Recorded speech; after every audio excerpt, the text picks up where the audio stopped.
everybody, today we are debating Christian versus secular ethics, and we're starting right now.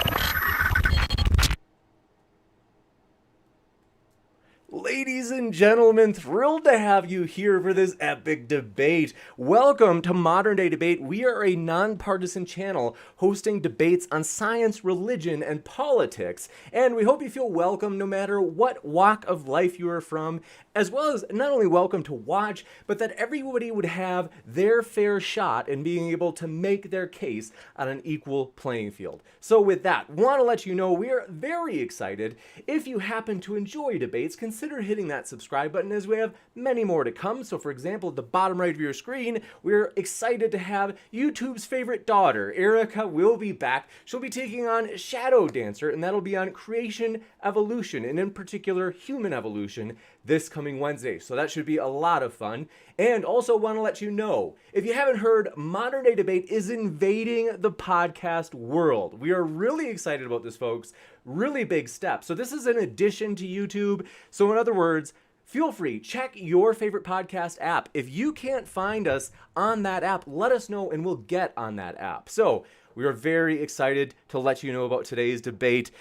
I have linked both of the speakers in the description just so you know. That way, while you're listening, if you're like, I like that, I want to hear more, you can hear more. What are you waiting for? And want to let you know, today is going to be a fairly flexible format. We're basically going to have SJ going first with a 10-minute opening, followed by a 10-minute opening from Snake, and then open conversation. We'll have Q&A right after that. So want to let you know, if you happen to have a question, feel free to fire it into the old live chat. And if you tag me with @ModernDayDebate, it'll make it easy for me to get every single question in that Q&A list. Also, Super Chat is an option, in which case you can not only ask a question, but if you'd like, you can make a comment toward one of the speakers that they, of course, would get a chance to respond to. And Super Chats will also push your question or comment to the top of the list for the Q&A. So, very excited, folks. We're going to jump right into this. But before we do, I want to say thanks so much. We really do appreciate Snake and Dr. SJ for being here, as the debaters are what make this fun. And so we really appreciate you, Snake and SJ, for being here. Thanks just for hanging out with us on this Sunday afternoon. Thank you. Yeah, thanks to everyone for showing up and putting it together. Absolutely. So with that, we will get the ball rolling. SJ, I have the timer set, and I'll start it on your first word. Thanks again for being here. Excellent. So let me just first try to share my screen. So let me just bring this up here. So this happens to be one of my favorite topics. I don't know. Can you see this? I'm almost there. I'm going to move it slightly. Okay. And Slideshow, current slide. Perfect. All Okay, set. let me just get my thing. Okay, so the big question today, we're going to talk about what are objective moral values and duties, and then we're going to talk about grounding. And I'm saying that because my opponent here, Snake, apparently also agrees that we have objective moral values and duties. So that makes things a lot easier, because a lot of times when we start off on these debates, we have two people with different positions. So he and I are both moral realists, not moral relativists. And so we believe that objective morals values exist and their stance independent, which means that the values of truth, justice, equity, liberty, equality of opportunities are stance independent. They don't vary as a function of anyone's opinion. And that refers to what's good or bad. It's in a descriptive sense. And then we have this idea of objective moral duties, and examples of that include following the golden rule, caring for your fellow humans, and the value of life. And we have values of life, liberty, and justice, and we have these duties to follow these particular values. So we have a moral duty, for example, for care. And people like Jonathan Haidt and others have found that in a lot of big studies that have determined that they've looked at a number of different humans, and they realize we have these certain foundations upon which, or from which we draw when we're making decisions about what to do and what not to do in life. The big question I'm going to look at is more of an ontological perspective today. So I'm going to look at whether or not these exist and what their grounding is. So we also have evidence that they're universal. We've got evidence that these values that I just mentioned and duties from studies of the UN, major world religions, global surveys by authors like Kinnear and Schwartz and the Globe Studies and the World Value Surveys have essentially identified these same universal moral values and duties. So the question is, well, are they also objective, meaning we know that they're universal across the globe today, but if they're objective, we should be able to find that they stood stance alone through the centuries. And so we find whether or not we have that. And so I would say they are transcendent to cultures, eras, and ethnic groups. We have evidence of that in places like the Declaration of Independence, where we said we hold these truths to be self-evident, that all men are created equally, we're endowed by our Creator, and we come to discover these over time. And so that's the way that our cultures have existed through the centuries. We have been moving closer and closer to God's ideal. And so I'm also saying that they're grounded in God, which means they're not mere abstract conceptualizations. So if we go to the Globe study and we just cite a mention of something that they said, the authors, they said, and this is a study again of thousands, tens of thousands of people across 60 different countries on the planet. And they said, because in Judaism, Christianity, and Islam, God is associated with ultimate goodness. Orders from God include specific duties and prohibitions that are associated with goodness and humanitarian behaviors. Some of the laws of God require humane-oriented behaviors and doing good to others, like almsgiving. And so I'm just going to move on a little bit from that. So the ontological moral argument for God, and I'm borrowing some of this from what William Lane Craig, who's a pretty famous philosopher and debater. He said, if God does not exist, objective moral values and duties do not exist. 2, objective moral values, which are descriptive, and duties, which are prescriptive, do exist. 3, therefore it follows that God exists. So now we're going to look at the Euthyphro dilemma. This is one of the arguments actually that some people have tried to wage against this idea that the grounding of our morality is in God. And so I'm going to tell a little story and then do an analogy using this dilemma that I think should help people to come to understand what we're getting at here. So Socrates and Plato once discovered what they determined to be a dilemma, which some have used to try to crack holes in God as the grounding of our objective morality. They wondered whether something is loved by the gods because he is pious, or whether it is because he is pious that he is loved by the gods. This dilemma has been subject to a variety of variations to posit God's relationship to our morality. Philosopher William Lane Craig has suggested that this is a false dilemma, and a third option or horn should be present, which is that God is the source of the good. In other words, our objective morality is not grounded in what may be perceived as the whims of God made either before or after our actions. His very nature is the standard of goodness against which we judge actions and align ourselves. And so we're going to do a little football analogy. Okay, so I'm going to do a football analogy to try to explain this. So imagine a football field with 2 teams and opposing goalposts. At one end of the field is the goalpost of the good and right, while at the other end is the goalpost of the bad and wrong. Now, imagine Plato and Socrates on the field. God instructs both to run certain plays, which are aimed to get them closer to the good goalpost. When they follow his commands, they believe he will deem their plays good. This determination is similar to divine command theory, where the players would voluntarily act in accordance. However, what if Plato ran a few yards following God's instructions and then realized that God had instructed him to use different plays that varied in outcomes at other times? For this reason, this horn of the Euthyphro dilemma is often criticized for its potential to be arbitrary. Let's look at the other horn. What if God did not give Plato and Socrates instructions on the play? Instead, they ran the play they assumed would be the closest to what he would have wanted and awaited judgment. This horn also reflects a less than optimal foundation of our objective morality, because we don't know until after the action has been made whether or not God considers it good. The good and the right are not determined before and after our actions. They are not shifting goalposts that could vary in unpredictable ways. Rather, God's nature forms the goalpost of the good and right, and the standard against which we aim. He is the grounding of our moral foundation. Now, how do we know this? In Summa Theologia, Thomas Aquinas referred to synderesis as the law of our mind, which is an awareness or understanding of the principles of human actions. Practical reasoning moves one from awareness of the principles to conclusions on actions or decisions. Conscience then forms a judgment on whether the actions or decisions are in alignment with one's moral nature, whether they are right or wrong. So I go to the points with C.S. Lewis, who came from atheism actually to Christianity based on these thoughts. He said, my argument against God was that a universe seemed so cruel and unjust, but how had I gotten this idea of just and unjust? A man does not call something crooked unless he has some idea of a straight line. In other words, where did this idea of how things are supposed to be originate? We witness this at the individual level in our conscience and at the global, societal, and historical levels in our collective drive over centuries to goodness. This necessarily cannot be explained at the level of human psychology, which was Richard Carrier's argument in a debate I had with him a couple of years back, because humans are prone to evil, to the other goalpost, yet our conscience drives us to goodness. As Greg Koukl has said, the problem of evil is only a problem if evil is real. To say something evil, though, is to make a moral judgment. Moral judgments require a moral standard or a moral law, and a moral law requires an author. If the standard is transcendent, that the lawgiver must be too. And then Richard Taylor, which Greg Koukl quoted, says, a duty is something that is owed, but something can be owed only to some person or persons. There can be no such thing as a duty in isolation. The concept of moral obligation is intelligible apart from the idea of God. The words remain, but their meaning is gone.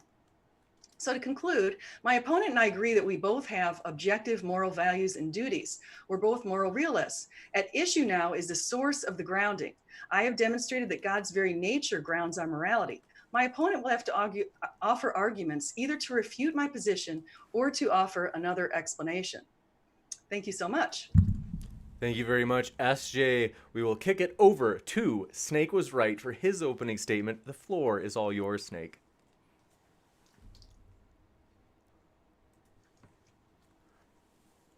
Whoops, I was muted. Am I sharing my screen yet? Yes. Okay. So I'm here to argue against the assertion that in atheism, or I guess any other structure other than Christianity, there is the claim that there is no basis for moral values in anything but Christianity, specifically objective moral values, which are the only ones that matter since subjective moral values are meaningless. Moral subjectivism or relativism, saying that raping and not raping are both equally valid. So it's an inherently flawed and self-contradictory concept. So this would be like saying 2 + 2 = 4 and also not 4. So we know that that's not true. So as in argumentation ethics, if you argue against objective morality, then you have to invoke some kind of objective ethic that says it's wrong to do so.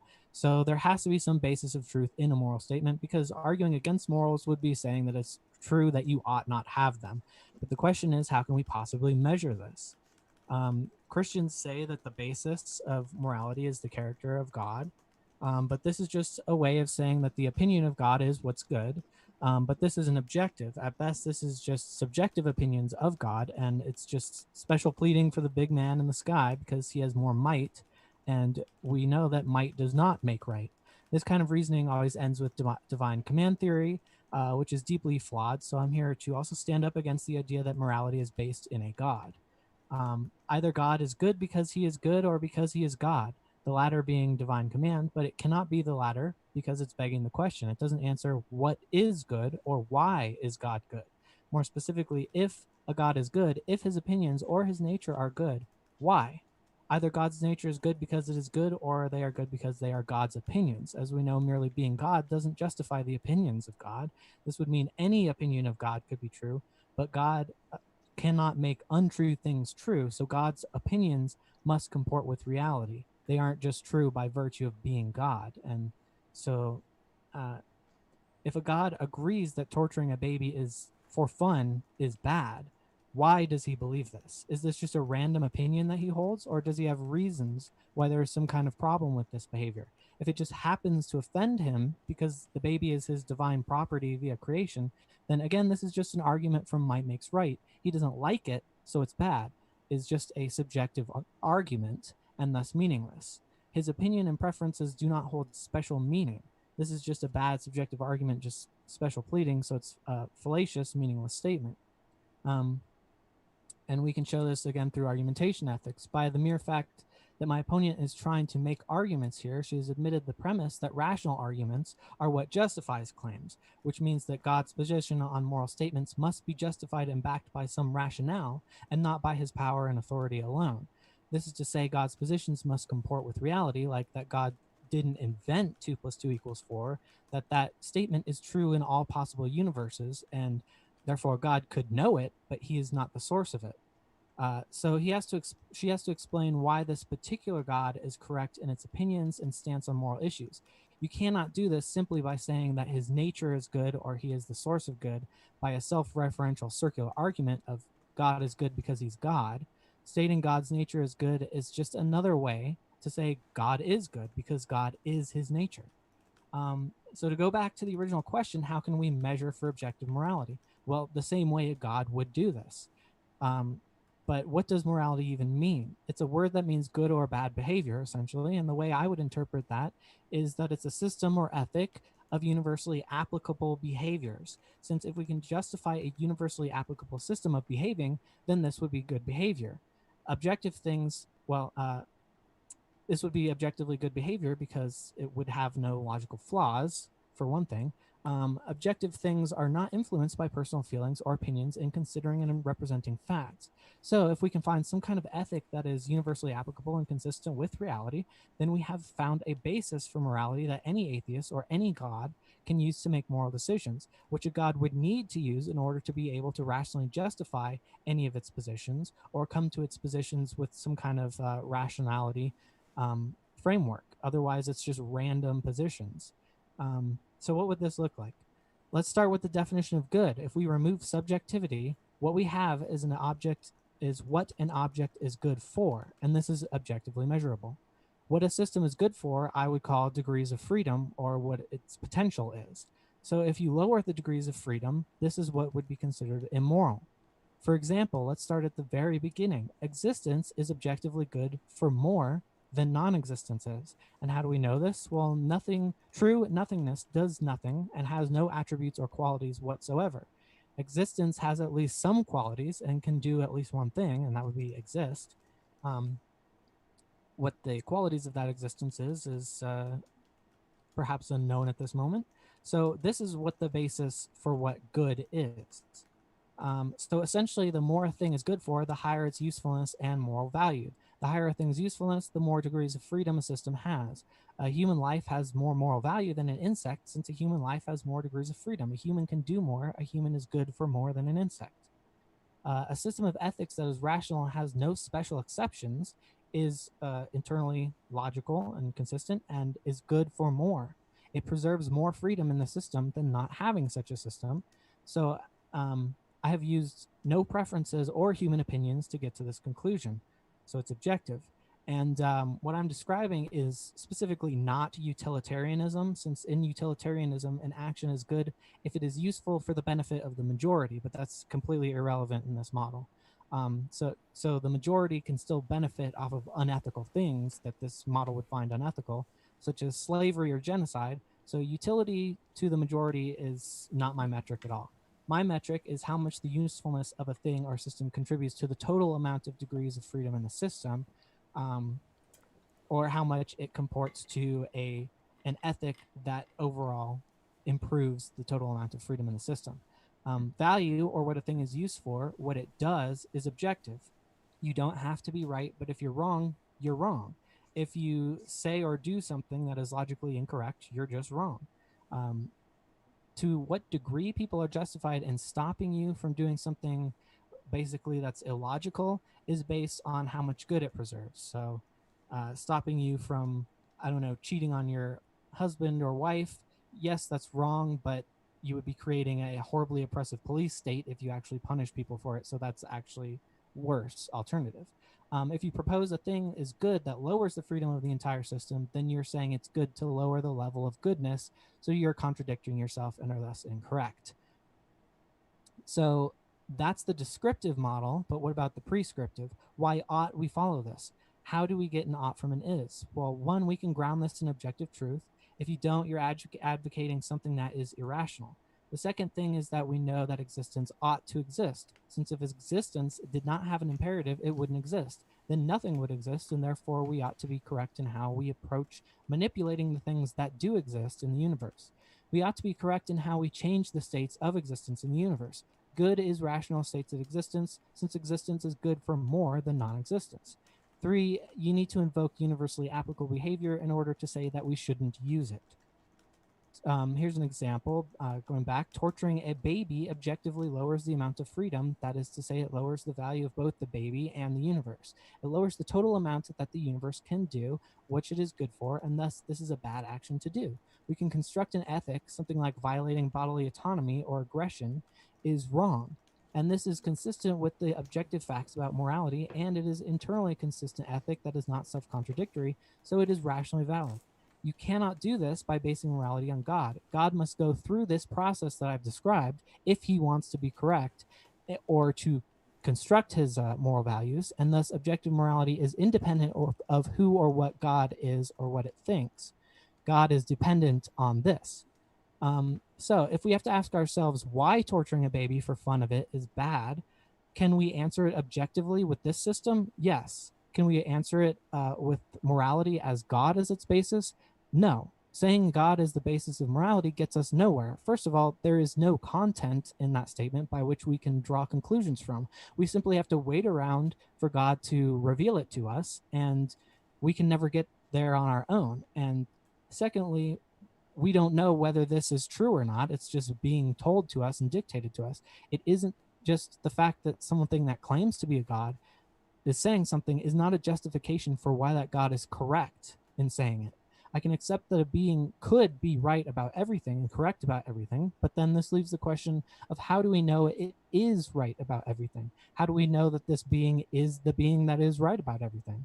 Or not just some other being. We have to be able to check this being for errors, or else we're opening ourselves to trusting the devil or any deceiver posing as an omnipotent, omnibenevolent being. Merely invoking the name of the omnipotent, omnibenevolent conceptual being doesn't get us anywhere. That would, first of all, that would be a genetic fallacy, and then the claim must be able to stand on its own merits and not from whence it came. We have to be able to test God or whoever is claiming to be God or claiming to have knowledge from God, or else we are just blindly trusting a label, and that is not rational. So I look forward to discussing this today, and I anticipate objections. Hopefully, we can point out exactly what premises don't work for SJ, and thank you. Thank you very much, Snake. We will jump into the open discussion section. So if you have any questions, folks, as mentioned, feel free to fire those questions into the live chat. And with that, Snake and SJ, thanks so much. The floor is all yours. Oh, I think you're on mute, SJ. Yeah. Great. So I want to thank you, Snake. I have had the pleasure of reading or listening to a little bit of your work since we decided to come to this debate. And so I actually saw some of this argument before, which is one of the reasons why I created the analogy that I created with the football field to try to explain why what you're using is this God is good sort of thing is actually equivalent to the Euthyphro dilemma. And I showed everyone why the Euthyphro dilemma doesn't work, not only because the fact that God is a standard of goodness, and so he's not one of the two horns of the Euthyphro dilemma, but also because if you look at what you're looking at there, as you're saying in this idea with my analogy, is we're looking at the focus on the actions of a player, either that God commanded him to do in advance or that God looked at after the person did it from behind. And so by taking that approach, you're essentially putting God onto the football field rather than putting God into the standard as the goalpost. And that's the standard against which we're all aligned and what we're seeking. And so that's the basic premise of this Euthyphro argument, is that there's a third idea. But I have a question for you. I want to ask about your grounding, and because I want to try to understand what you're coming at here. I understood, I picked up a few words here, like you said, things that are useful are valuable, things that are rational, we can certainly agree to that, are valuable, things that allow more freedom. And so you said, it seems to me that you're making the position, and please correct me if I'm wrong, that you're grounding our objective morality, rather than saying we have a goalpost, is in the human idea of we want to maximize freedom. And the freedom, as you define it, is a person who has more degrees of freedom, meaning the one who is capable of making more decisions and capable of doing more than other beings. And I'm assuming that you're using human exceptionalism as a reason for our capabilities, considering things like mind and other sort of factors that distinguish humans from other animal beings on this planet. And so I'm wondering where you get this grounding of freedom, number one, and number two, how you've decided that everyone is going to come to an agreement with your decision that it should be grounded in this idea of freedom. Well, I'm wondering if we can address the One sec. Euthyphro Forgive me for dilemma cutting in. I'll first. give you a chance to respond, Snake. I think that your audio, I'm trying to balance each of your audios, and I think yours is maybe dipped a bit. If you're able to either turn up your gain or maybe just speak even just a little closer to the mic, I think you guys might be evened out. How's that? That's better, definitely. Okay. So I wanted to address the Euthyphro dilemma first because that I really disagree with. I don't see how you can have a third horn to that, because if you're saying that God is the source of good, that's exactly the same as saying God is good because he's God. If his nature is the goodness, that means that he's good because he's God. So I'm saying that the standard of goodness against which we judge everything is in God's nature. So yes, I am making that statement. And so I'm saying that as us as humans sitting here on the planet, on the football field, running back and forth and saying, okay, God commanded me to do this, or I'm going to make this action and see how God acted. This is a false dilemma, or what you'd call a false dichotomy. Instead, what we must look at is the fact that God is at the third level. There's a level beyond us on the football field, and that is the goalpost to which we're all aspiring. And so you can look at a football field as having two goalposts. One side has the good, the other side has the bad. And we're wondering why humanity over the past at least 2,000 years has been steering towards the good. And so if you read Tom Holland's book, you can see something that Jesus basically came onto the earth and informed people of how we should act, how we should be, and he created in himself a moral exemplar. So we can see what the standard of goodness is in Jesus standing there as the goalpost, essentially, to whom we're all aspiring, and to, bearing our own crosses on our way. And so that is my claim. The other thing is, if we didn't know that we have innate within us this nature that we're trying to align ourselves up with, we wouldn't have the conscience that we have that gives us shame and gives us doubt and gives us this idea of guilt when we do the wrong thing. If we were aligned to a source that was in accordance with evil, we would actually feel good about committing evil actions, and we wouldn't feel that sense of shame and that sense of guilt that we feel when we do things that aren't right to our fellow humans. And so one of the reasons why we have that little scratching in the back of our ear, or that bug in our ear when we do the wrong thing, is because God has planted in us a conscience, as he noted in Romans 2:15. So I would, I guess, agree that goodness is in God's nature, but the goodness also lies outside of God's nature. God's nature is derived from what the goodness is. So there must be some reason that God's nature is in the particular form that it is, in that it has to make sense. God needs to be drawing from these rules that it has to make sense. He can't contradict himself. He can't do things that are wrong. So there must be some kind of rules, and he's not just making these rules randomly. There has to be some sort of form that he's deriving what makes sense from. And to say that if we have a guilty conscience, that proves that there's some kind of objective standard, well, we all feel guilty about different things. We have a different conscience, and all feeling guilty is that we don't like what we did. So it's not a very objective metric at all. Let me go back. So what I'm saying is God is the source of the rules. God is the one who's created the rules. And what you're saying is there's rules out there and God has to adhere to them. So you're taking God and separating him from the rules. Am I correct to see that? Yeah, it has to be, or else God's rules are just completely arbitrary and there's no logic or reason to it. So what is the source of the rules? If they can't be from humans, because obviously if God's transcendent to people, space, and time, then the rules had to also be transcendent. They had to be something that were in place before. And so where did the rules come from if there's no moral lawgiver or rule giver? They don't necessarily have to exist before. They can just coexist with God. But it's just the fact that they're unchanging. That 2 + 2 = 4 cannot ever change. God didn't invent that in the sense that it's just going to be true no matter what God does, and no matter if God exists or not. 2 plus 2 will equal 4, and contradictions are incorrect. So God can't change that. He's not the author of it. How do you get to the point where God is not the author of the codes under which we live? Because they're unchanging. And if you understand God the way I understand God, God is also unchanging. And so how do you get to, because the laws are unchanging, that God can't have any impact on the law? I'm not saying he wants to change the laws. I'm saying he created the laws initially.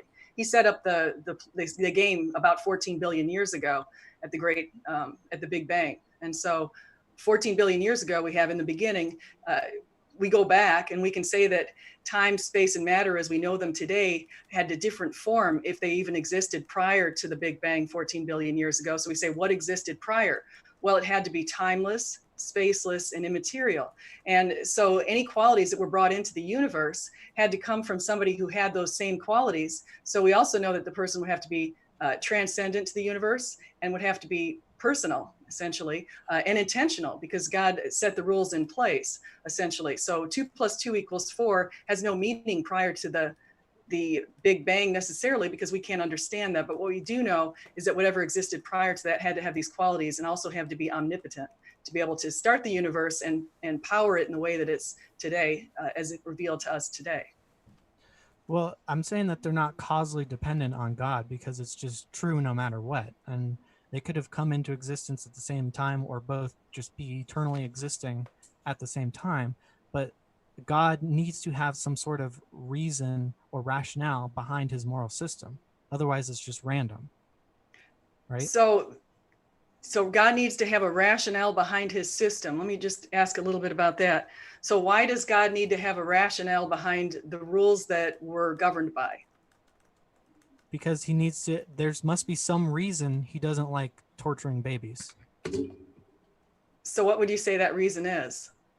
Well, he would need to come up with some idea of what good is. And as far as I can tell, good is essentially rational states of existence. And so that would mean maximizing the potential of anything that exists and maximizing existence itself.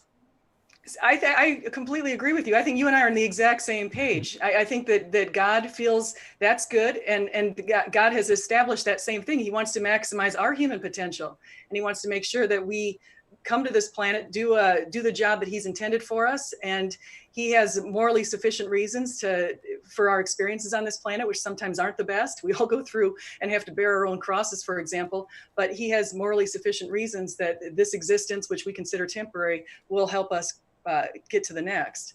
And so actually, you and I are on the same page on a lot of this.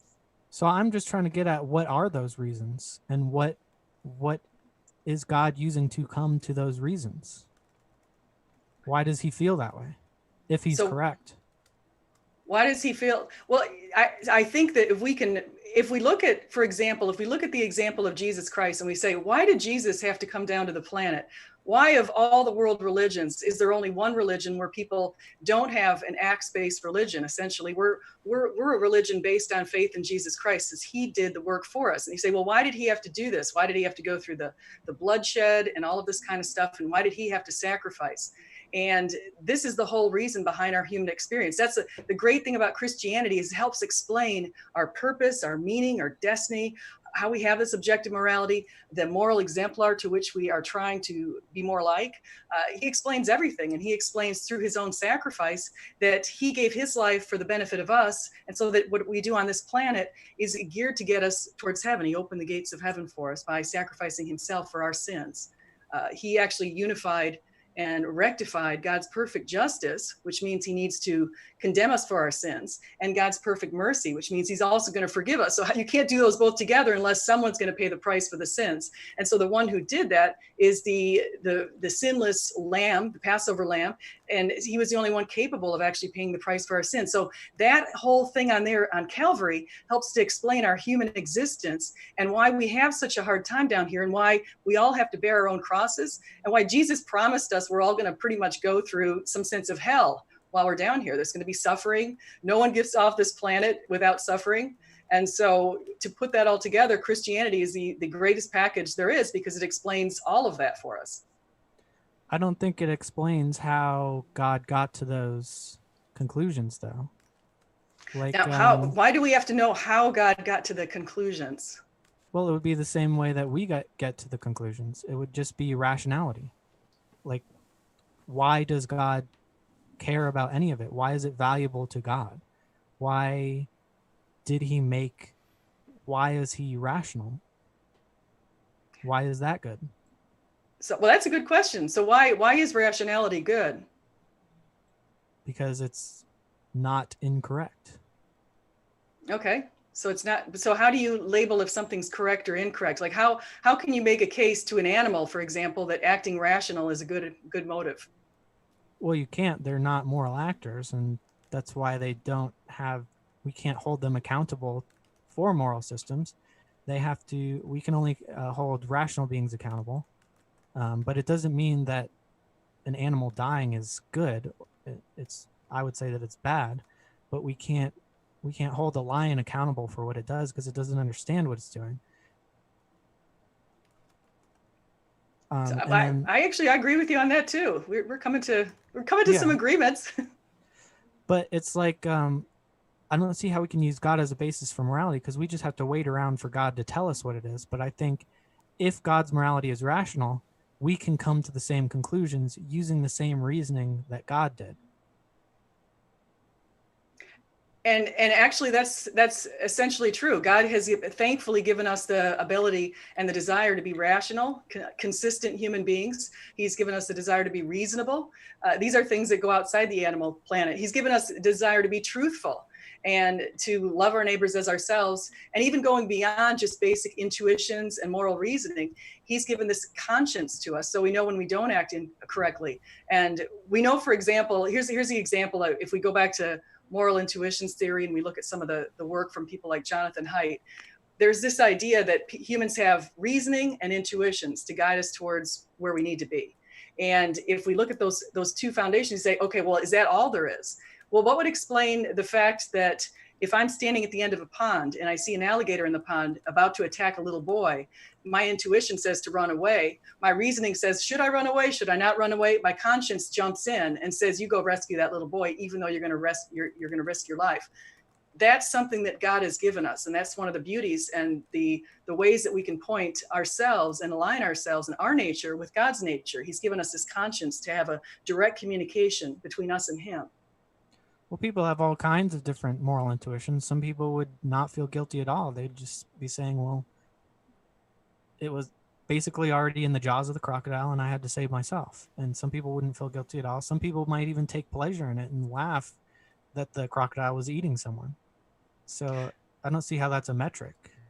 So, well, when we originally were talking about that, you're talking a little bit about a moral epistemological stance. And so that's this idea of some people will act this way, some people will act that way. It's how we come to the beliefs that we come to, or how we come to value the values and the duties that we have. However, I'm talking about the moral ontological stance, which is basically saying these values and duties exist. And so you would have to agree that in the since we're both in the United States, we're both from the United States, that we have a Declaration of Independence that basically says we hold these truths to be self-evident, that all men are created equally, that we desire things like life, liberty, the pursuit of happiness. We could also say we desire justice, we desire equity. We could go back to moral foundations theory and add in things like authority and to some extent, loyalty and purity and sanctity. So we could add some other foundations in there.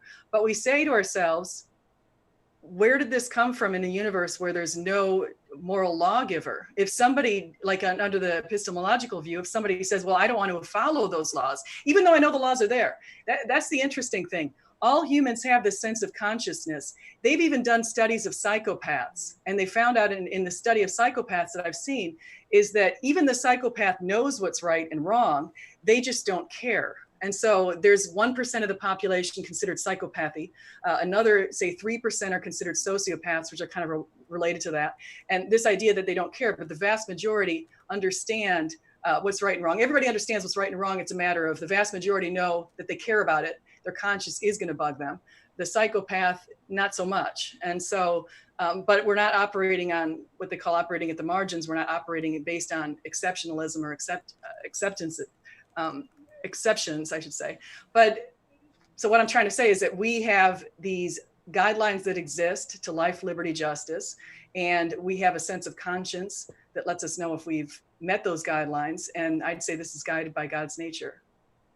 Well, I think things like that are self-evident. I think we can figure it out without a God because it's just true regardless of what any religion or any God has to say on it. It's basically just math. There are reasons why killing is wrong, at least, if we're excluding self-defense. Although you could argue killing is wrong. It's just that the defense justifies it. So I don't think we can ground things in God because we have to know what good is before we can even say that God is good, or else we're just blindly trusting it.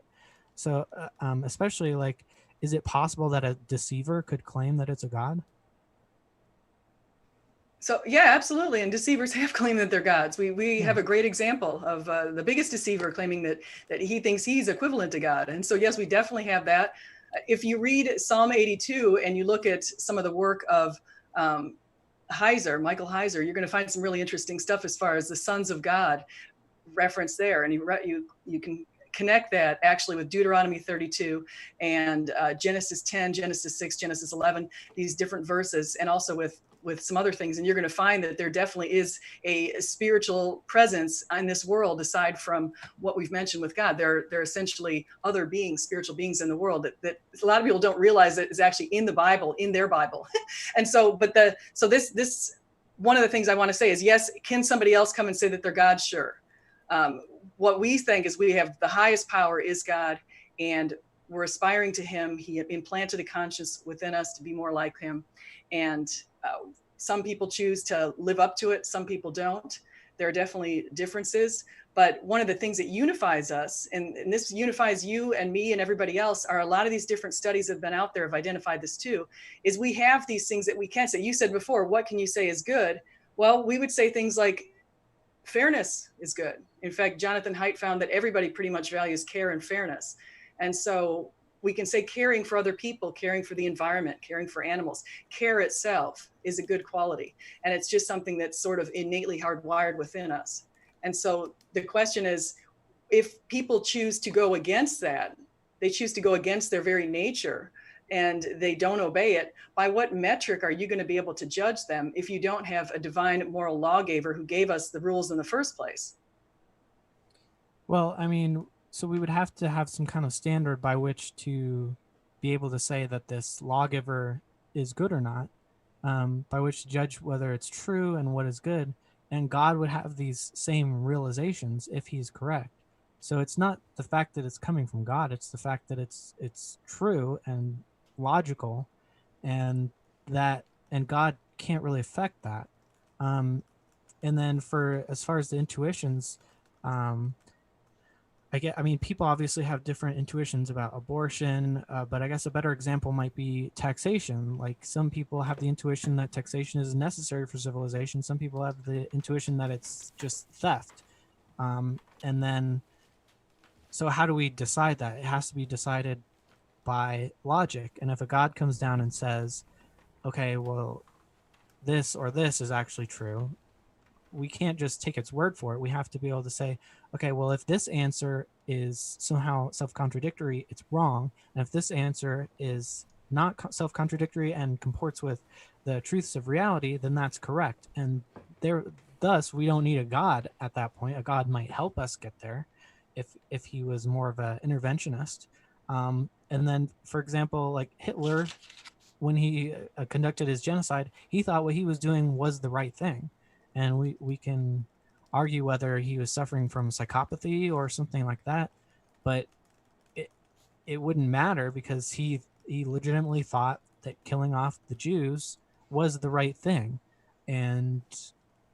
But this is a self-contradictory statement for a lot of reasons. Genocide is not an internally consistent ethic to hold, so that's why he's wrong, and not because God doesn't like it. Right. So you're still kind of stuck in the Euthyphro. I see a little bit there just with God doesn't like it or that sort of thing. I see you still kind of fitting on those horns right there of the Euthyphro. But I want to go back to what I think we can come to an agreement on is that's my third point is that God is the standard and the goalpost to which we're aspiring. And I want to build that off of what you said. You said the truths of reality. We should comport with the truths of reality. Why and what? What are the truths of reality? And why should we comport to that? Your statement that we should comport to the truths of reality. So what are those and why should we comport to those? Well, I don't know how I could list all of the truths of reality. There's Well, some several related to trillion our of them. morality. Not like a car's driving down the road, something related to our morality. Well, we can objectively measure what something does, right? And the fact that we can measure whether it's some kind of proposition is self-contradictory. And so to be incorrect is to be wrong. And you don't have to be right. But if you're incorrect, you're just wrong. And that's the way it is. So, okay. So I want to go back though. If we said, if I say, I'll go back to the standards. I'll go back to a couple of the examples that we both talked about. You've mentioned genocide a few times. You mentioned the Nazis. I completely agree with you. In fact, that's one of the greatest ways to try to refute the idea of moral relativism is saying that if we only are bound by relativistic views, no one is in a right position to be able to judge what the Nazis did if the Nazis felt what they were doing was correct within the context of their culture. And so I would say that you and I are in complete agreement on that. And this idea that what did the Nazis do was wrong? Well, number one, they violated Jewish people's lives. So they took a life unfairly and unjustly.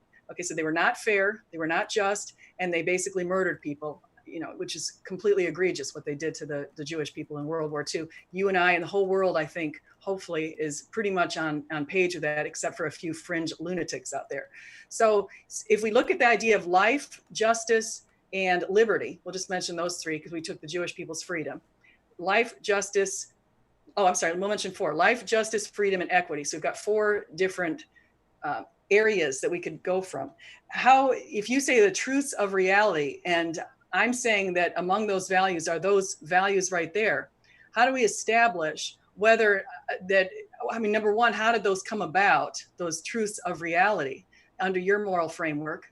And then number two, how do we make people follow those if we don't have any sort of lawgiver outside of that within our own culture, because our culture could steer us wrong as we saw in the Nazis? Well, the lawgiver kind of seems to imply that whatever law is proposed is correct. But that's not true because God can't propose laws that are self-contradictory and still be correct. So it's like God doesn't like certain things or does like certain things for a reason, and you can say that it's because it comports with his nature, but then that's just kicking the can down the road. Is like, okay, so why is God's nature like that? Why wouldn't God approve of genocide, and what reason could that possibly be? Why does God value justice and freedom? That's a great question. And a lot of it has to do with Genesis. Actually, it has to do with the fact that he made his first statement when he brought humans onto this planet. And he said he distinguished us from the animal world. He distinguished us from all other living forms of life. Basically said we're at the top of the totem pole, we're at the top of the food chain.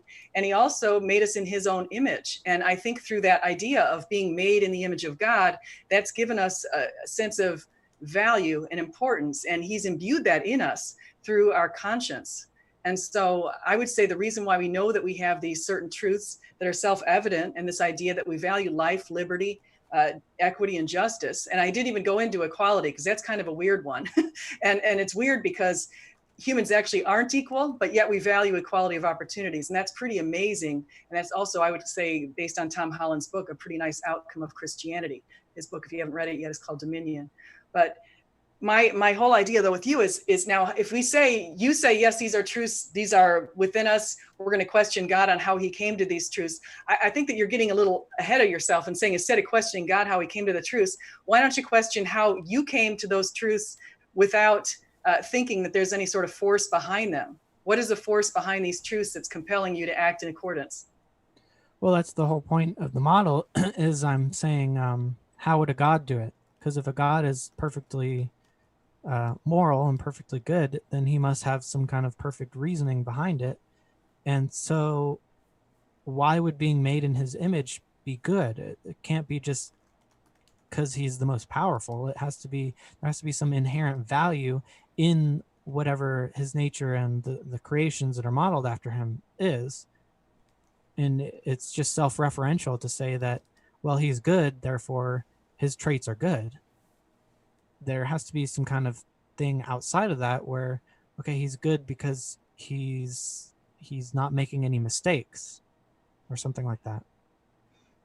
Yeah, and I think that's one of the, going back a little bit to Jesus and talking about what happened when he came about, is we had these confusions. We had Aristotle and Plato, and no, it's Plato and Socrates basically going back and forth on the Euthyphro, trying to figure out exactly if God's good, God's this, God's it.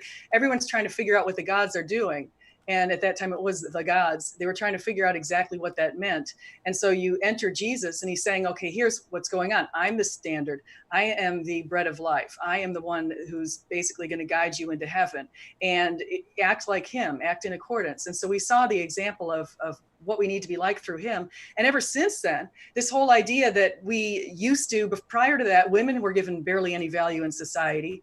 This idea of life was sort of a joke. They left women to die on the streets. They were in the Roman Empire. Women were treated pretty horribly. Babies, a lot of times, especially female babies, were left just to rot, or they were exposed because they weren't valued like they are today. The poor and weak were considered cursed by God. And so what was really neat was that suddenly Jesus comes about, and the Christians turn around over the first few hundred years. During a time of heavy persecution, sporadic heavy persecution over these first few hundred years, the Christians turned around and said, wait a second, we should really value everybody. Let's get these people out of the Colosseums and away from these gladiatorial battles and being fed to the lions and those sorts of things. The Christians stopped that. And the Christians said, you know what? Right now, only the soldiers are giving hospital care, and definitely not the poor people or anybody like that. The Christians started taking people in and adopting these little babies out in the streets. And the Christians, if you read a lot of this on Tom Holland's book, but there's some other books by other people like Alvin Schmidt that talk a lot about our history and what happened. And you get to the time where suddenly the Christians are the ones creating all of these great universities, medical facilities, and that's carried us up till today. And if you look at the United States, we're founded really on a Christian heritage in this idea of equality, despite the fact that we have differing inputs. We've got smarter people. We have people with more athletic ability. We have people with more physical capabilities. We've got men and women are in differing strengths, all that kind of stuff. But yet somehow we value this idea of equality of opportunity, which is a complete anomaly from anything that was in existence prior to Jesus. And so I would make a pretty big argument that the source of our Christian morality and the source of morality altogether, especially the one that's steeped in Western values and Western civilization, and from which all of the other civilizations around the planet have been benefiting and starting to benefit. We're seeing right now with Saudi Arabia a couple of years ago allowing women finally to drive a car. And so we can see that some of the values that we hold to be self-evident, we hold to be true, have gone into the other parts of the planet. And the plan is that it's going to spread all throughout the planet. And that'll, when we finally get to that point, we'll get to where the end of the world comes and we'll be called up. And so that's my bottom line. Well, but like, it's kind of like, who cares if we just prefer it that way? That's not an objective reason to base things on. It's just preference. And we might intuit that equality is better, but we can't just base things on because we like it or prefer it that way. There's got to be some reason why this ethic of equality is more consistent with reality than inequality. And for example, I don't think biblical values do that very well, because they say that slavery is okay, and that's self-contradictory in itself. And it says that female genital mutilation is morally unacceptable, but male genital mutilation is morally acceptable.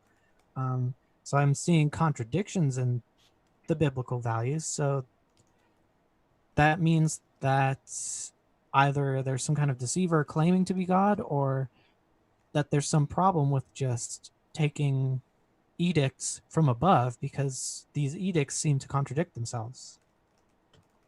So that's fair. So I want a little bit about slavery in the Old Testament. Of course, just so everybody knows, slavery was the foundation of just about every country's economic. In fact, I don't know any country's economic system that wasn't founded had an economic foundation steeped in slavery. Yeah, One of but the that's things is subjective, isn't it? well, no, I'm just talking about something that was going on back then. This is an historical point. And so you go back into the thousands of years ago and you had these different economies operating on the backs of other people. That's something that we saw all throughout the world, not just in the ancient Near East. But going beyond that idea is we go to who put the slave, when we had, by the time we have Paul and Onesimus, Paul basically told Onesimus, he was calling him a brother. Onesimus was a slave who had escaped. And he basically sent him back to Philemon and he called him a brother and he treated him well. And he told Philemon, treat him like a brother, because neither slave nor person nor free, whether or not you were a master, all that kind of stuff, everybody was made free under Christianity and made.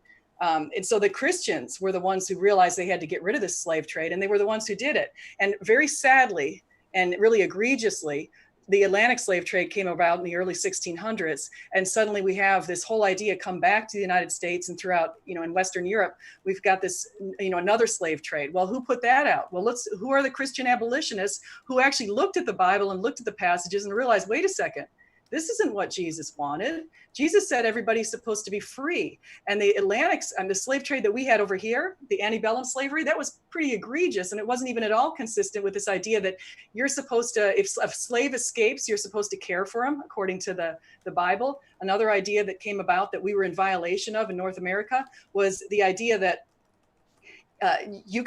people were kidnapping slaves in Africa and bringing them over here, and kidnapping is explicitly outlawed in the Bible. And so God did set some rules to be able to steer people through that, pretty much a pretty terrible time back there in ancient times. But I'm coming back to today under Jesus's new covenant. We have come to realize and appreciate the law that God has set for us. And I think you and I are on the same page, because you've said, yes, we should have a reason for why we value equality. And so what, under your secular humanism, I'm assuming, or maybe just secular morality, what is your reason that we should value equality, and what sort of moral force are you going to use to enforce it if people don't agree with you? What would you say? Hey, I need you to value other people's lives. You go over to Nazi Germany and you talk to people, or even better, go into, say, the USSR and confront Stalin, okay, and say to Stalin, who was an atheist operating in the USSR, directly responsible for the slaughter of millions of people, especially the farmers who were living on these farms, who weren't even able to keep their own produce. They had to give every single bit of it back to the cities under Marxism and communism. So if you say to him, well, what you're doing is wrong, you're not treating other people right, and you say this doesn't go in alignment with my secular humanist values, what would he say? How are you going to get him to agree with you? Well, a lot of times people like that, Hitler and Stalin, they won't give into arguments. You can point out how fallacious their arguments are and how they're self-contradictory, but people can decide not to listen to reason. At that point, force is justified because it's basically self-defense. And it's justified to stop people from breaking the ethic in order to preserve the ethic, because otherwise then everyone's just going to just run roughshod over each other, and it's just moral relativism. And the problem with basing that in a God is none of that reasoning is actually done.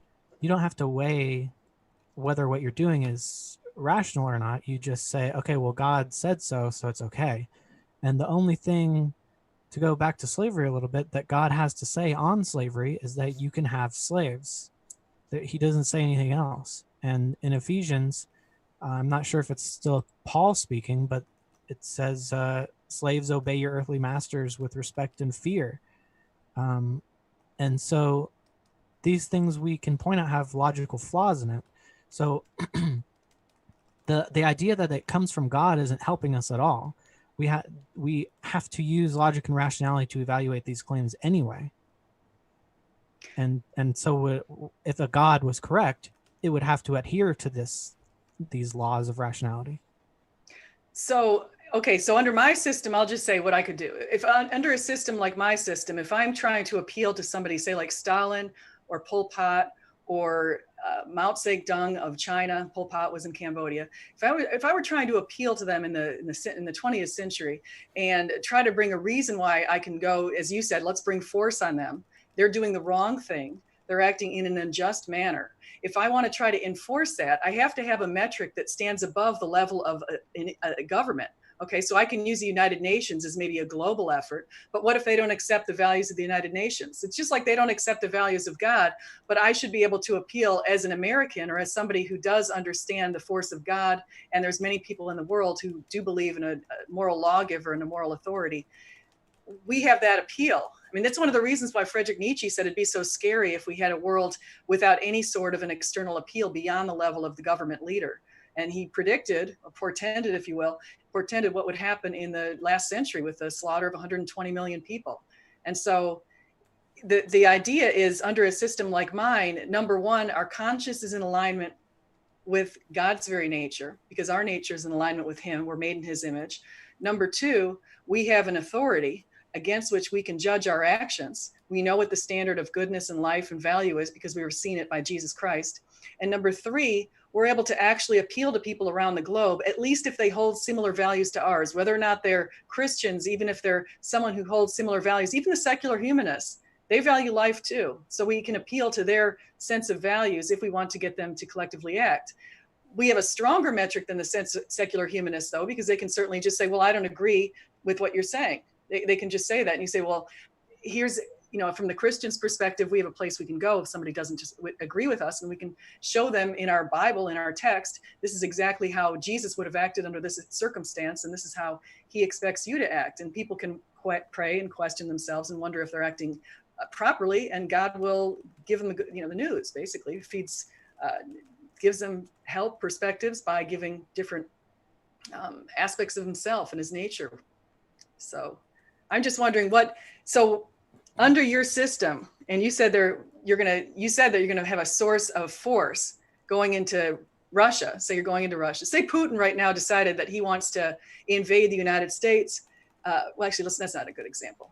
Let's go back to Stalin again, and you're confronting Stalin. Maybe you representing World War II. Just World War II. I mean, we invaded Germany. Sorry, I didn't mean to interrupt. No. That's true though. But the reason why we can say that what Germany as a country and a society was wrong was because we're appealing to these external values. So my basic question for you is, you've already said that the values comport with the truths of reality.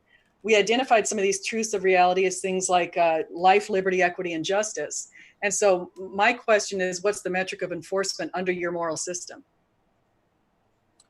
The metric of enforcement, do you mean like at what point are we justified in basically making people obey the ethic? How can you convince somebody under a system like yours that your system is correct when it's something that you're telling them, hey, we've got these truths of reality, and they say, well, those aren't my truths of reality. How do you convince them that your moral ontological position, that these truths exist, they're self-evident, they're axiomatic? How would you convince somebody of that under a system such as yours? Well, the same way a God should. Like, a God shouldn't be saying, well, it's true because otherwise I'll punish you. That's not a good enough reason. A God should be saying it's true because X and X and X, because these premises are sound, and therefore this conclusion that I've come to is correct. And so rationality is this external value that we base things on. And you don't have to accept God's authority. You don't have to accept rationality. You don't even have to accept an army coming at you over the hill. You can choose to fight back, and maybe you'll even win, but that doesn't justify your actions. So rationality is above governments, and I would argue even above, if not just beside God. Governments have been reformed because of rational movements like abolishing monarchy and freedom of choice, freedom of property, and anti-slavery. And I think similarly, God has this external authority by which he can justify his actions. And I don't think it's good enough that he says that we can justify it simply by declaring himself good. There has to be some kind of reasoning behind it. God always has to be rational in whatever commandment he's making or whatever. Actually, I completely agree with you. So God is rational. He's a source of our rationality. He doesn't have to justify exactly some of the things he's done. He's got morally sufficient reasons, we would have to assume, as a source of all moral sufficiency here on the planet and all morality. And the reason why our planet's been directed towards goodness and not in adherence with what our humans sometimes sinful desires might call us to do is because God is calling us essentially towards him as his children. Well, I think you could say, kind of as a shorthand, like, well, God is calling us and God is good, but ultimately you're going to have to ask yourself, okay, well, I mean, first of all, is this really God? Is this particular God good? And if God is good, then there must be some reason to it. Like, if we already know that God is good, then we know that whatever he says is good, but there's still this reason of why is God good? Why are his decisions, everything that he's saying, there must be some reasoning. He must have a reason why killing a baby is wrong. Like, it's not just arbitrary, is what I'm saying. Is he has something backing up what his framework is, and I think that it should be the same thing that any rational human can figure out, because it should be just based on rationality. I agree with you. So you basically pointed out the deficiencies in the first horn of the Euthyphro dilemma, which is this idea of focusing on something that could be considered arbitrary and saying that there could be alternatives to people's decisions. And we're trying to align ourselves with rationality, and God is the ultimate source of rationality. Humans a lot of times are predictably irrational, by the way. There's a great behavioral economist called Dan Ariely who's written a book called Predictably Irrational. And it would make you laugh to read that and find out the ways that humans don't do always rational things. We don't align ourselves properly with our source of rationality. So it might you get a good quick kick out of that. If you don't read that one, read The Y-Axis, WHY, or read Nudge. Great books out there by people talking about some of the irrational moves that humans do. And so it's just interesting reading. But I'm actually in quite a lot of agreement with you. I would ask you, if you were to say, if we were to figure out a model where we could see, well, how would humans know what God is doing is good? Is it possible that if he somehow manifested on the planet to show us what is good, that would be enough for us to say, okay, I get it now. That's what's good. Well, sure, as long as it was backed by rational reason. So what if he manifested 2,000 years ago? I mean, it would be hard to know that. But if whatever this supposed event is saying has any logical errors, I think we can throw out that it's a perfect being. Right. So, well, if we have, so I'm just trying to say, if you had to figure out what would be the source of goodness, and you looked at the example of Jesus, I don't know if you were raised as a Christian. Were you raised in a Christian family by chance? Like, my parents, it's kind of unclear what they actually believe. They didn't raise me with any particular beliefs, and they kind of told me to, like, leave people with their own beliefs. And I did go to a Christian high school to kind of immerse myself in that, and because I was looking for God. But ultimately that's kind of like the turning point where I was like, okay, well, I don't think that there is a God because I read the Bible. And I found a lot of logical inconsistencies, and so I thought, if there actually is a omnipotent and or omnibenevolent God, it wouldn't behave as the God in the Bible does. And maybe there is, maybe like there is a Jesus or something, but it would seem to me that at the very least the Bible has been corrupted by some other entity. Heads up that we are near the point where we would normally go into Q&A. So just want to let you know, whenever one of you is ready to give the last word to the other, that helps. Otherwise, in about 5 minutes, I will cut us off and bring us into the Q&A. I'll just say that my one last thing I'll say is what we're getting at in a lot of ways. If you look at the God of the Bible, when he manifested himself in the New Testament and the Gospels, we saw a God that you would expect. I mean, some people would expect the gods that they worshiped in a lot of the pagan cultures were very petty and they were capricious and they would act in pretty immoral ways. If you look at Baal, for example, in the Canaanite culture, he was a pretty awful God who was basically having incestuous relationships with his siblings and also with his mother and also with beasts. So he was also committing bestiality. So those are the kind of gods that they were worshiping. Suddenly you get somebody like Jesus who comes on the planet. Rather than rub elbows with the kings, he's hanging out there with prostitutes and tax collectors and fishermen and just people who weren't that high walkers in society. And so he exemplified what God wants us to be. He wants us to reach out to the poor and the meek and the humble. And that's why Christianity helped to change the world from being a world where people thought you were scourged if you were poor and God hated you, to a world that we realized, wait a second, blessed are the meek, blessed are the poor in spirit, all that kind of stuff. And so he's the manifestation of God and what we're aspiring to be like.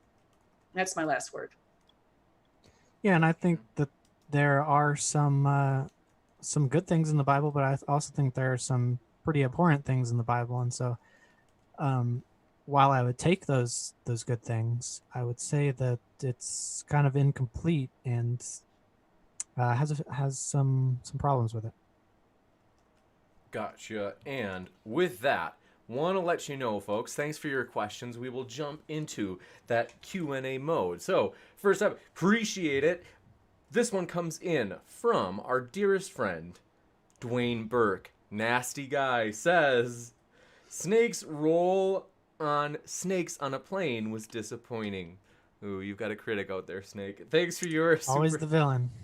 Thanks for your questions. Second best Bob said, live for me again in the UK. Thank you, James. Well, it's our pleasure. Thank you. We appreciate your support. And Merlin720001 said, Craig, as in William Lane Craig, is an apologist, not a philosopher. But I'm sure SJ was just confused since she, like Craig, relies so heavily on fallacious reasoning and arguments. Oh my God. Well, he happens to have 2 PhDs. I mean, I don't know, does that count? He's got PhDs in philosophy, not in apologetics. Gotcha. And thanks for your question from Brandon Ardeline says, William Lane Craig's answer to the Euthyphro dilemma is literally the same as using quote-unquote gun during rock, paper, scissors. Pathetic and dishonest. Oh my gosh. Well, I disagree, but... Gotcha, and thank you for your support. Ornery Atheist didn't see a question attached, but let me know if you have one. And Brandon Ardeline, thanks for your question, said, how can anyone honestly claim that God is the source of all good when he can't even go 2 seconds without resorting to violence and intimidation? I don't know. Did you see that with Jesus? I don't recall seeing Jesus violently acting and intimidating people. I mean, look at what happened to him. He was beaten up and put up on a cross. Gotcha. And thanks for your question. This one comes in from Spart. Did I see one from you? I don't think I did. But thanks for your question from Zakus says, the ontological argument is a fallacy. It only explains what we could call something if we could ever find it. It can't prove something to be real just because we have a term for that idea. Yeah, the greatest possible good. I actually think the ontological argument isn't one of the strongest ones, and that's probably why you haven't heard me use it very often. So it's a tough one to argue. Gotcha. Because it's kind of beyond what you can cognitively catch. So. And Jay Shy, thanks for your question, said, Taylor, explain rationality. Taylor, aka Snake, explain rationality, altruism, categorical imperatives, all naturally. Why we do something because it's right, even if it risks our own lives and freedoms. How did we get this reasoning by nature alone? Well, if the brain is capable of making connections that are rational, then we're capable of performing reason. Why would we have a categorical imperative? By nature alone is because, well, it's kind of the same reason how we can do math. It's just we can figure out what statements are true and what statements are not true, and we don't necessarily have to do them. We probably should do them, uh, but we can choose to be incorrect. That doesn't change the fact that the categorical imperative would be true. So basically, I mean, under my model, the basically freedom would be the categorical imperative, and everything else would be like a hypothetical imperative. Like we need, in order to have freedom, we should have ethics, and the freedom is its own categorical good in its own definition. And I don't know. Did he ask in the beginning how do I explain rationality? Uh, let's see. Yes, rationality, altruism, and categorical imperatives. Rationality, I get it's just the ability to logically check for errors. Altruism, you can explain that with just evolution. It doesn't mean that altruism is good necessarily, but the idea that we would evolve to want to preserve our own genes is kind of self-explanatory. And the idea that, but you could also derive it from logic, and basically, like, if you want to be treated well, you should treat others well, and uh, if basically that's also the only way that you can have an ethic is to treat people equally. So Gotcha. And thanks for your question. This one comes in from Bruce Wayne. Says, SJ, if Jesus died and then resurrected a few days later, where is the sacrifice? A bad weekend saves us all? Yeah, I don't see it that way, because he took on our sins, and the sacrifice was for him taking on our sins. And I think people sometimes don't realize what dying on the cross entailed. It entailed you're going to be beaten with a number of different tools that were like whips that had these metal clumpy things on the end of them that were, you're beaten up with that for a while. You're belted, you're hit, you're blindfolded, you're kicked, you're punched. All this sort of stuff happened before.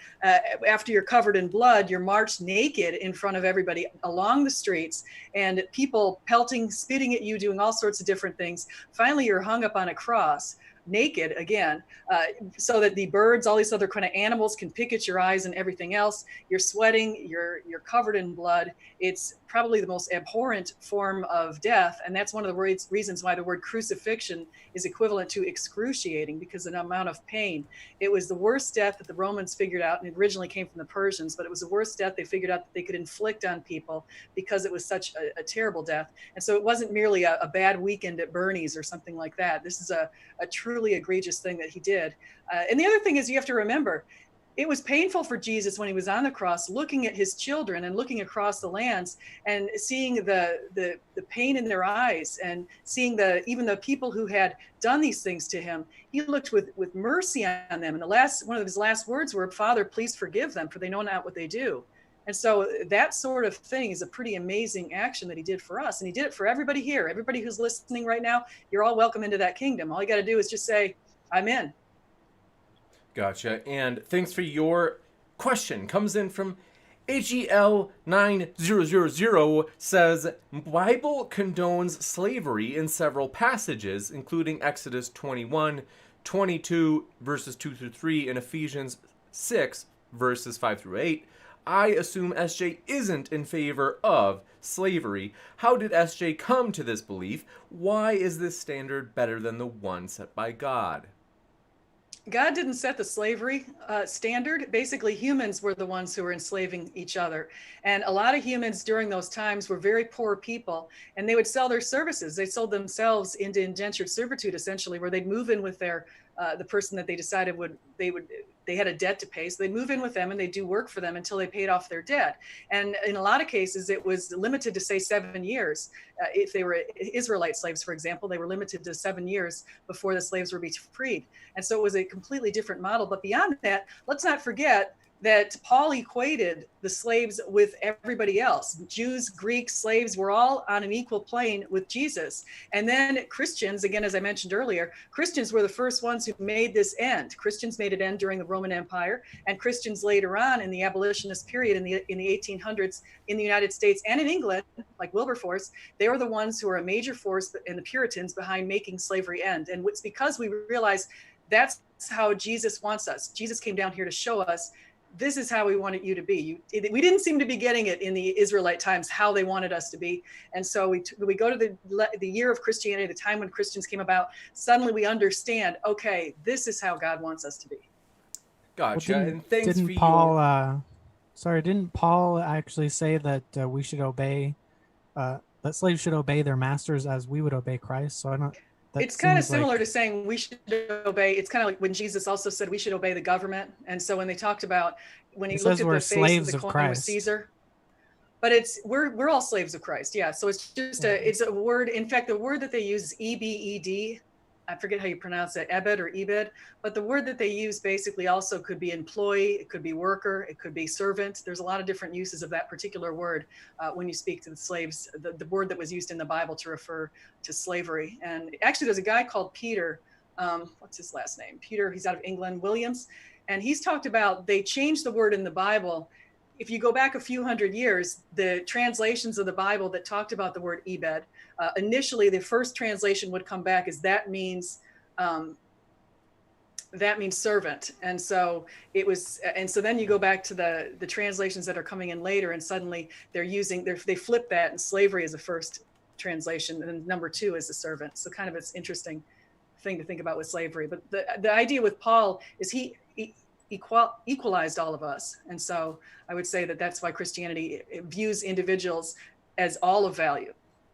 Well, gotcha. I think it's translated as slave because it says slaves are your property. So got to give SJ the last word on this, just because the super chat was originally a challenge to her, and then we got to move to the next one.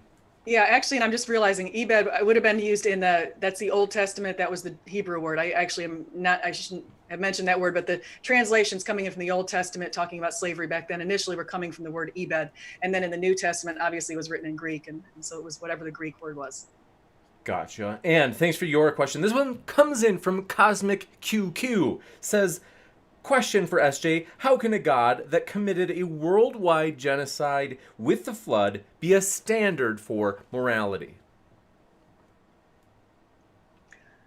We have to remember something that's really important, is God basically is the creator of all life on the planet. And so it goes back to something that Aquinas said. Aquinas basically said that as the creator of the planet, he's the one who sets the start date and the end dates for everybody here. And he does it with his morally sufficient reasoning that's going to ensure and maximize people's better existence in the next life. And so he decided that the planet was corrupt, and he saved a few people, Noah and his group. And he realized the rest of the planet would be better off not living in this corrupt earth and instead going into the afterlife and waiting until the time of judgment. He realized the corruption was just too much, and it was worse probably to be here on the earth than it would be to be in the afterlife.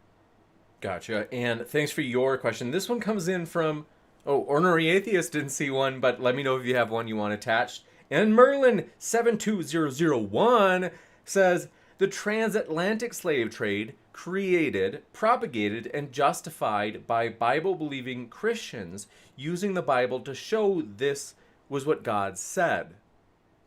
So more of a statement, I think, in response. I can comment on that, though. You bet. I agree that there are some bad actors in our history. We definitely had Christians doing the wrong thing. And there were certainly Christians who were a part of that transatlantic slave trade, especially because Christians were primarily populating the United States and England during the time when this was propagated. However, and they even created their own Bible. They actually pulled a bunch of verses out of the Bible and created a slave Bible because they didn't want to see the slave say things like, you're not supposed to kidnap a slave. You're supposed to when a slave runs away, you're supposed to take the slave in. They pulled all those kind of verses out. So yeah, there were some bad actors back then, but we can't judge whether or not Christianity is true based on the fact that there's some people who've interpreted it in horrible ways. Gotcha. And Ninetails Cosmic Fox, thanks for your super chat, said, SJ, I think morals stem from a collective desire to avoid the inherent brutality of natural selection. How is this not a better explanation? Moral values, to a certain extent, do come from our social development and our evolution. I mean, that's absolutely true. The value of empathy, for example, it got a certain level of heritability from our parents' levels of empathy. And so we inherit a certain amount of this trait. However, that can only explain what's descriptive. So that can explain a portion of us, that can explain part of our nature. It doesn't explain our environment, our nurture, but it also doesn't explain what's prescriptive and what we know as far as moral prescriptions of what we ought to do. Like, for example, we ought to treat our fellow humans fairly. We ought to be loving. We ought to be caring. And those sorts of things go beyond that and can't be explained through social development or evolution. That can only be explained with a moral lawgiver, and that brings us back to God. Gotcha. And thanks for your question. This one comes in from Brandon Ardeline. Says, how does punishing children, grandchildren, and great-grandchildren for the crimes of one person count as a just moral system? A lot of this stems from this idea of punishment. A lot of times the grandchildren, the great-grandchildren, that reflects this idea of sin and how when we sin, our kids are going to feel that. Their kids are going to feel it. It's like a ripple effect that goes down.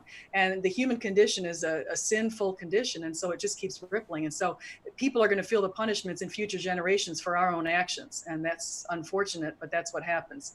They do it, for example, if you've got parents who are abusive or alcoholics or something like that, that's going to probably get passed down generation after generation after generation. They're going to feel these punishments coming in from your sinful nature. Gotcha. And Spider 10x30, thanks for your super sticker. Appreciate the support. Cosmic QQ, thanks for your question. Said, for SJ, would you stone your disobedient children as God commanded? Is this moral? In the ancient Near Eastern context, apparently that was a mode of punishment that was used all throughout the area. And so God, as the theological leader of Israel during that time, had made those kind of commandments. However, that's Mosaic law. Jesus fulfilled that, and we're under the new covenant. And so you don't see any aspects where stoning is condoned or ordered in the New Testament. Gotcha. Seems subjective. Sorry, that seems subjective to me, depending on time and culture. No, I'm saying that that's part of the rules of the system, but they're still under this idea of valuing life. It was a means of punishment. Right now, our means of punishment could be execution. It could be sitting on the electric chair. We have different means of punishment. Back then, the means of punishment that's our equivalent of the electric chair was stoning, essentially. Gotcha. And Woody, thanks for your like or thumbs up sticker. Appreciate that support. And Jay Shy weighs in saying, God is the necessary rational source, Snake. He is necessary existence itself. We have contingent humans. Morals are a rational enterprise, and moral progression and disagreements show it can't be grounded in human rationality. Yeah, it has nothing to do with humans. It's just whether a statement is true or not, and so God would have to basically derive any of his opinions or statements from that, and his opinions and statements are not causally related to him being God. It's just related to them being true. Gotcha. And thanks for your super chat from Everyone Needs a Smile. Appreciate it. Said, for both speakers, how should we persuade the current Chinese government to stop committing genocide given they don't accept a God or a humanistic foundation either? Yeah, I think that's a tremendous challenge. You've got 1.4 billion people on the planet under a system that's guided by atheist communists who have been making egregious acts over the past centuries. Now, I would say one of the ways we could do that is by imposing some sort of sanctions on them when we notice that there's human rights atrocities, get people involved in human rights organizations to go out there and try to speak to their inner sense of what's right. Yeah, and I don't think genocide is really unique to communists. And while I completely disagree with communism, there are plenty of genocides commanded directly by God in the Bible, and he allows the evil slave owners to kind of do what they want, but and then allows Israel to slaughter and go on genocides, but because I'm not sure why the world was flooded, it seems like maybe people were just having the kinds of sex God didn't want, so he killed all of their children, including them, and So, but he allows things like evil slavery to happen. So I don't see any consistency there. You would have to appeal to rationality, and of course, like the people in Hong Kong are standing up based on rational principles, and I think they should be supported. And yeah, I think that's all you can do short of war, which would be the last line of defense. Gotcha. And let's see here. We do have several more questions. One, that L that Jimin handed I don't even see the rest of your name, but they said, just came to say James has a great smile. That's very kind of you. Appreciate that. And also, we have a question from Vesper. This one is for SJ, saying, asking what moral principle God uses in God's judgments. God is he's the standard of morality. And so he doesn't use one of our human moral principles to make judgments. Those are the principles that we use, like, for example, deontology or utilitarianism or those sorts of things. Those are created by us to be able to figure out life under our own existence. God doesn't take borrow something that some low-level humans created. He's our standard. Gotcha. And also, want to let you know, folks, I think that's the end for the questions that I had seen, and do want to say, as someone had asked me, sometimes I've been told, they said even when they're subscribed, they don't always get notifications in fact, some of them, it sounds like they don't almost ever get notifications when we go live or have new debates that come out. So want to let you know, I had looked into it. I think you don't see this on mobile, but on desktop, when you hit subscribe, you should have that bell option, whether or not you want to hit the bell, and then when you do click the bell, though, it gives you like sub options. So you can say that you want like all notifications, like every single one, and then you can say you want like just some.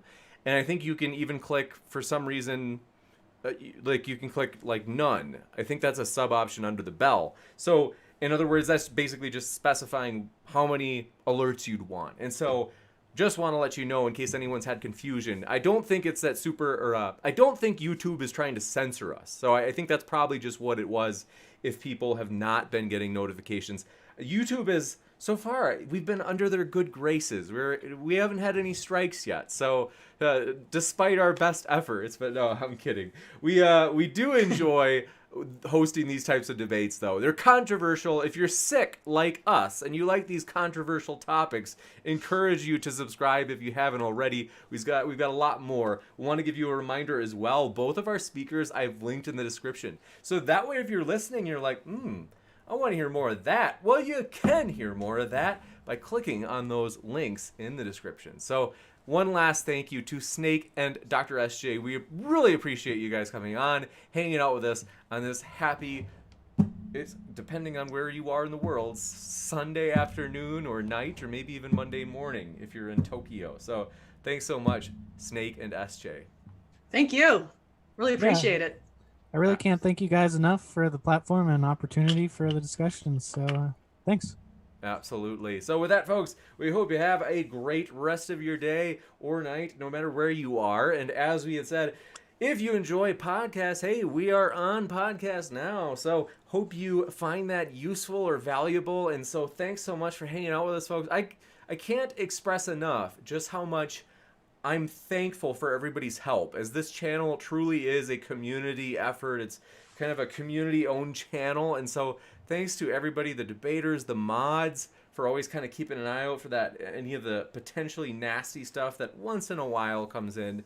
And I just have so many people to say thanks so much. We really do need you, and it means a lot that you guys help, even just with like things like likes or just watching. Really does kind of help make this a lot more fun. The more the merrier. So thanks so much, folks. And with that, keep sifting out the reasonable from the unreasonable, everybody. We hope you have a great rest of your day.